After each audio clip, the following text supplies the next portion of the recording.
And here we go, spawning down on the bottom left. For CSO Esports, it is the aforementioned YoungYakov. In the blue. And in the upper right, in the red, he is for Kaitsa Gaming, the late game Terran. It's Spirit.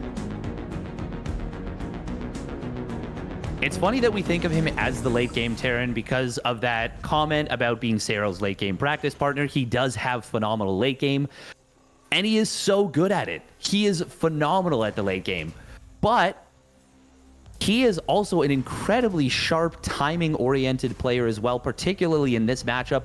I feel like whenever I cast him play, I look at some of his Marine medevac timings, his Marine tank timings, and I'm like, man, he's got a lot of units.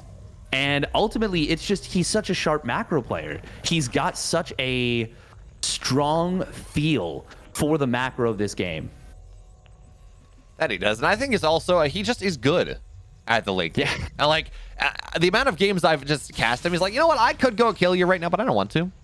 I want to go to that late game Liberator, Tank, Ghost, whatever it is.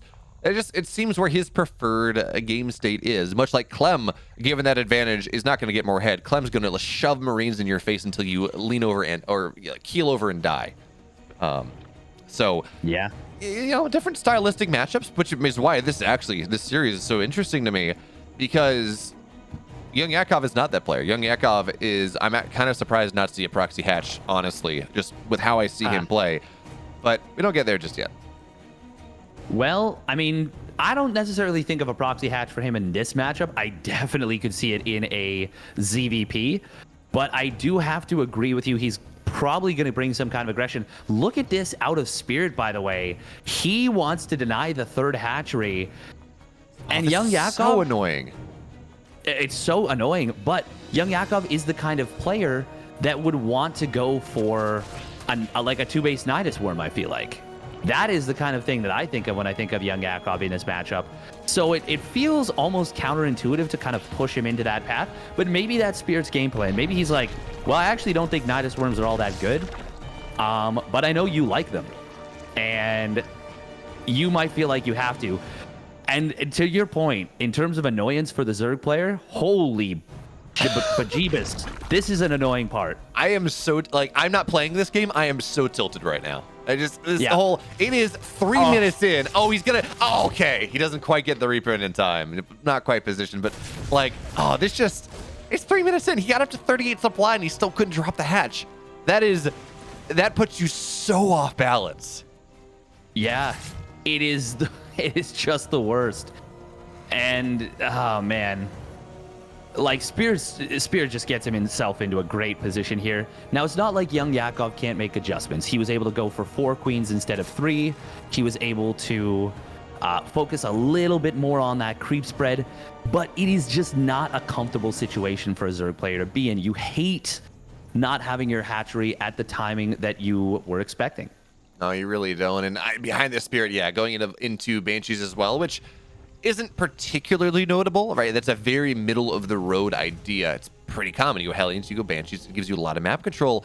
But because of the fact that this third base is so low, means there are not going to be spores at the third super quickly, if that's maybe what you want to punish. But on the flip side, you pointed this out, and I want to hark on it a second. YoungYakov did get more queens early, which does make it a little bit harder for these Banshees to get what they want done. Of course, creep or cloak changes that argument a little bit. But still, lots of queens early. It does make this pressure from Spirit just a little bit less possible. Yeah, it's going to be difficult for him to find value with it. But I think more so than anything, he was getting these quick Banshees as a means to be safe. That is what it feels like to me more so than anything. And, I mean, to the point of the cloak, Spore Crawlers have not yet been started up. They just now get started in the natural, but Cloak is going to finish up, and his Banshee is going to be able to get in here. He should be able to find some damage. Meanwhile, on the third base, nice quick drone pull does save most of the drones, but he does still get 2 of them.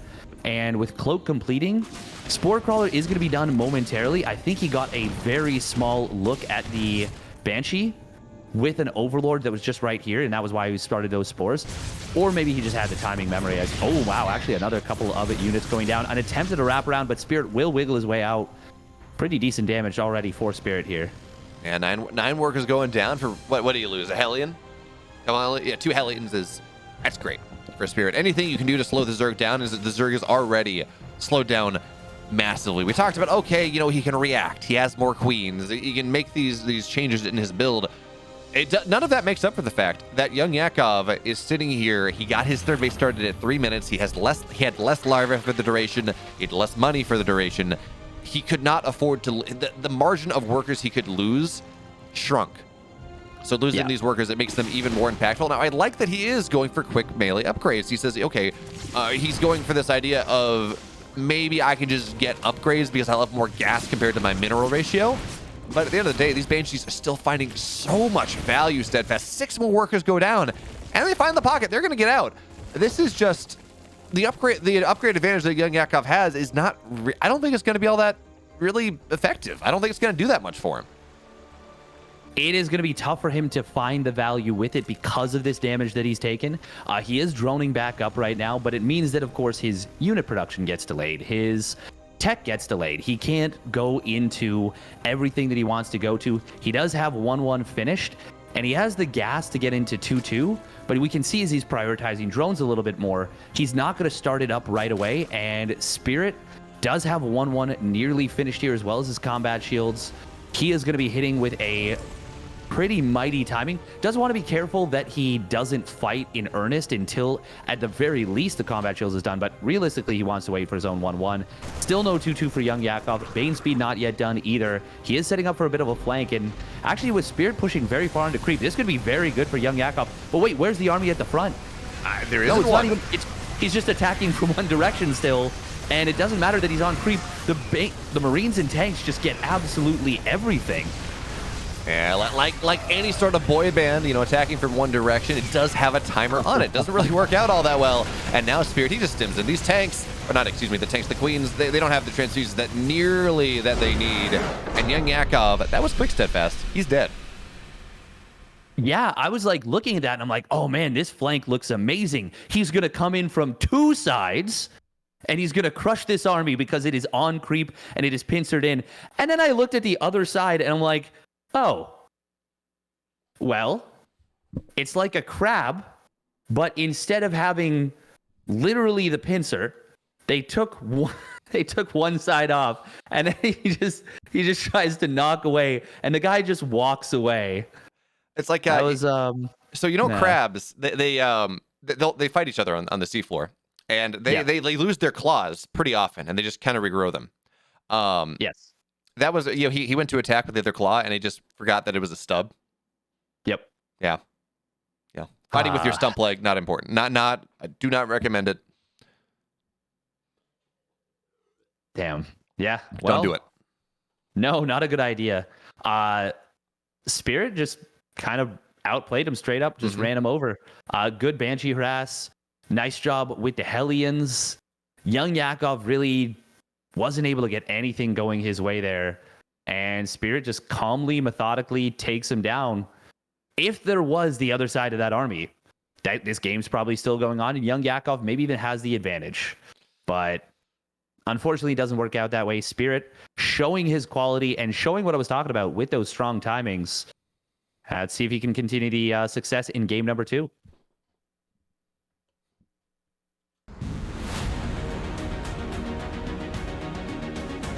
In the in the upper right, though, in the blue, looking to maybe change that story, he is YoungYakov.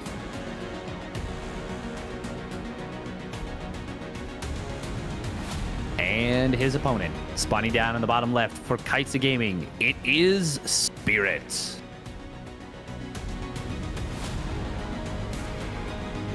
And he's doing something interesting already. It is that gas first. He is going to be going for this gas first here. And it's kind of funky. Meanwhile, YoungYakov, he is also doing something funky. It is going to be a gas pool. Not going to be like a 13-12 or anything, which we did see, I believe, Eggs try and employ versus Kelizer. He went for a Speedling expand, which is basically the goal of that is to, you know, get the command center, kill that off, or deny it, which he was able to deny it, but wasn't able to capitalize beyond that. However, the goal of this build is unclear because there are a lot of directions you can go with it. At the very least, it keeps you safe from, say, a 2 racks timing, something like that, a proxy on the map. And maybe YoungYakov is making the calculus that Spirit is so good in the late game that he's not afraid about going there, even behind. So with a 1-0 lead, you're always, as a Zerg in general, you're always worried about the 2 racks, the 3 racks, the proxy, and barracks in a game where you are down, or in a series when you're down a map, because it's so easy for the Terran to take the win. And the downside isn't really as strong as it used to be. What's the copy pasta? You know, the proxy 2, 3 racks. It's so strong. I swear I never see it lose in tournament setups. Yeah, it's true. I mean, it makes sense. So keep yourself safe.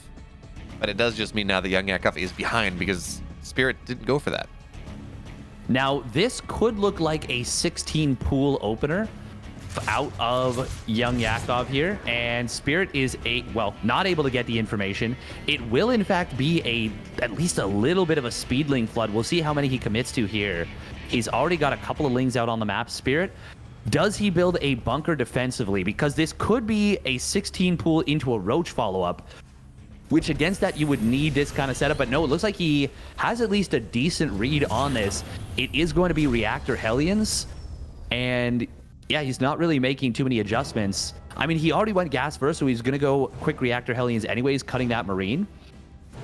I think the way these two builds match up is actually incredibly good for Spirit on paper. Oh, and as well, he's not going to get both lings down before speed is revealed, so he's going to see, okay, speed. This speed is about 30 seconds fast. You're going to see it in the natural as well. There's just nothing mining, so lings go on the low ground. They say, okay, we're going to, I guess, worry away at this building orbital, but it's not going to kill it. So it's just going to lift. Spirit owns the high ground, and you need more than a couple lings to really find the damage that YoungYakov is looking for. But he's droning behind this. He's got his third base on the way. That was, I guess, all that he wanted, but that really seems not all that impactful, Steadfast. No, it's certainly not. So he was hoping. This is a very unfortunate build order setup between these two, because YoungYakov was hoping that maybe this might have even been a fast third command center out of Spirit, which makes sense. Spirit is a player that loves to go for a fast third command center. I mean, we talked about it. He loves his macro. And in that case, the Hellions are about 30 seconds later than what we saw. They pop out at around 3:30, 3:35.